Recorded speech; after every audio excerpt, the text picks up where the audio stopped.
For 300 years, Britannia was part of the Roman Empire. That is, present-day England and Wales. Like all empires, it worked on the principles of colonization, slavery, and the plundering of local resources, with violent action taken against anyone who stepped out of line. However, on the plus side, the Romans established a money-based economy and encouraged trade. And the most important legacy of the Roman Empire was a network of well-engineered roads.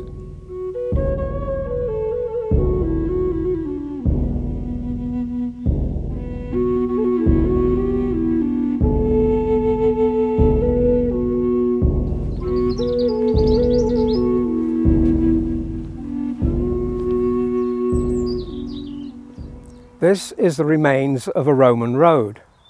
There were hundreds of local roads like this, serving farms, urban settlements, military forts and so on.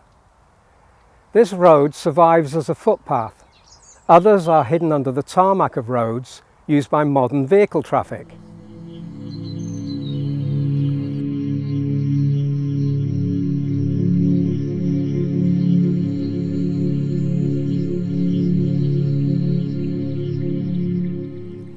Mad Roman emperors and gladiators fighting to the death is the stuff of history books and not something the native Britons living near this road would have recognised.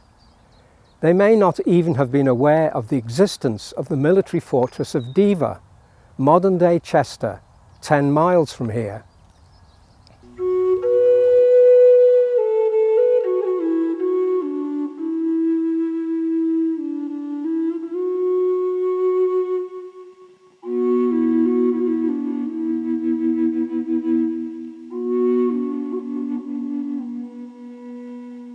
But why is this road here? What was its purpose? What 2 points of importance did it link? It's only a mile from end to end, and strangely, it's on a near-perfect north-south alignment. Let's follow the course of the road to its starting point to see what we can discover.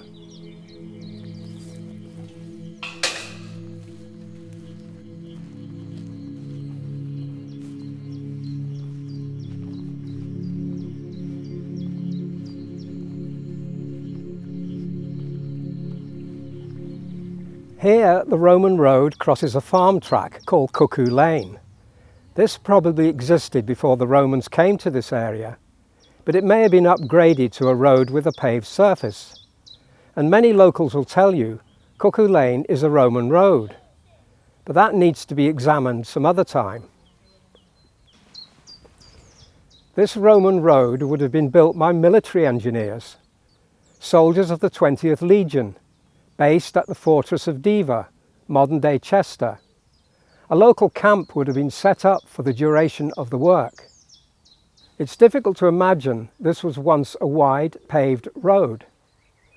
After the road was abandoned, the surface stones were lifted and used to build dry stone walls to mark the field boundaries.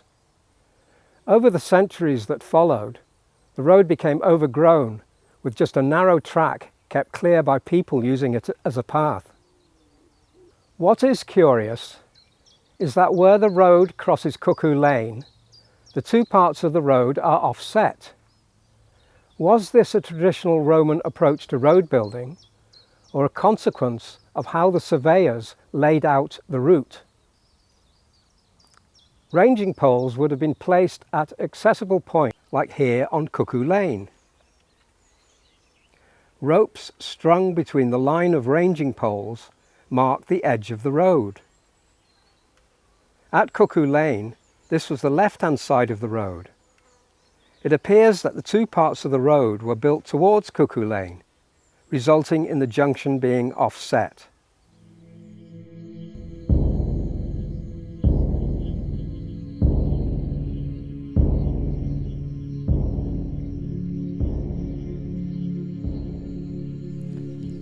At random points along the muddy track, some of the original road surface can be found. But it's also easy to start seeing things in the heavily weathered stones of the crumbling walls. Are these carvings? Are they Roman? Or just the result of natural weathering?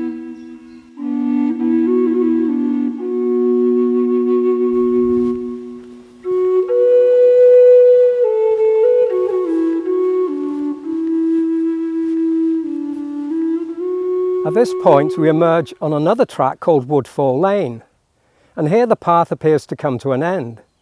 There's no visible trace in the field beyond the hedge, but in 2022 the path we've just followed was identified as part of a Roman road. This was the result of evidence I submitted to the Grosvenor Museum in Chester. I spotted the line of the road on the Google Earth map, and it's even clearer on the 19th century tithe map. On each side of the apparently empty field, the modern OS map has short stretches of public footpaths that follow the road's alignment. And the final piece of the jigsaw is a crop mark crossing the field in a 1970s aerial photograph. This Roman road is now officially recorded in the Cheshire Historic Environment Register. To rejoin the Roman road on the other side of the missing section, we now have to take a detour. Around 1/3 of the Roman road lies hidden under farmland. After taking a detour, we can rejoin the road where it resumes as a footpath. To the north of this point, a house and stables have been built on top of the road. We can still see where the edge of the road was. It's marked by the hedge line. Our journey south now resumes a familiar path, a narrow muddy track that wends its way between the heavily overgrown boundaries of the original Roman road.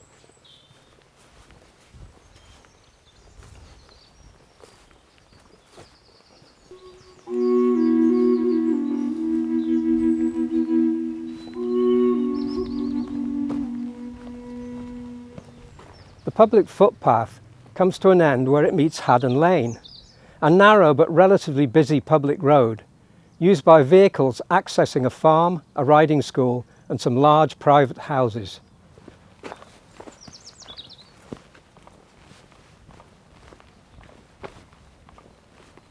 The final part of our journey, which takes us to the starting point of the Roman road, is along Haddon Lane. It's ironic that the surface of the original Roman road that lies under the tarmac was likely to have been better maintained than it is now. Haddon Lane makes a 90-degree turn at this point, as if it's going round something important, possibly a Roman or Romano-British settlement on the higher ground behind me.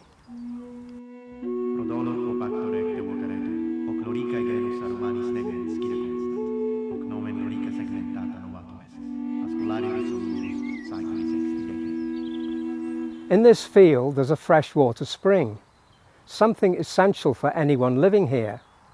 And 2,000 years later, it's still active, supplying water through a culvert to a water feature in Ness Botanical Gardens.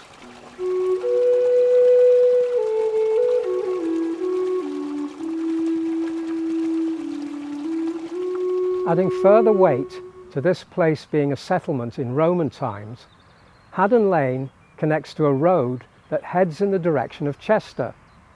Chester was the massive military fortress of Diva, home to a garrison of 6,000 soldiers.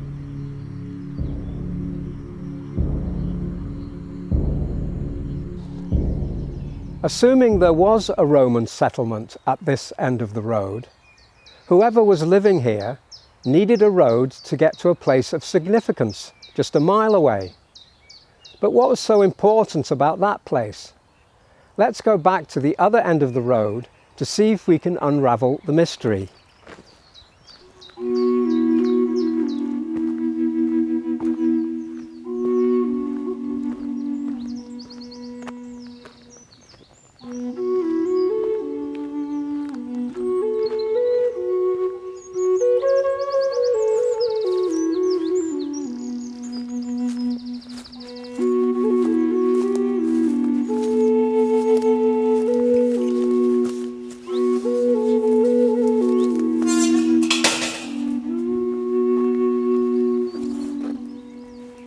A new tool in archaeology is LiDAR, an aerial surveying technique using laser photography.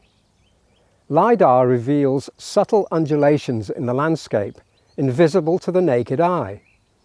On this part of the road, LiDAR reveals the side ditches, further evidence this was an important and well-engineered road.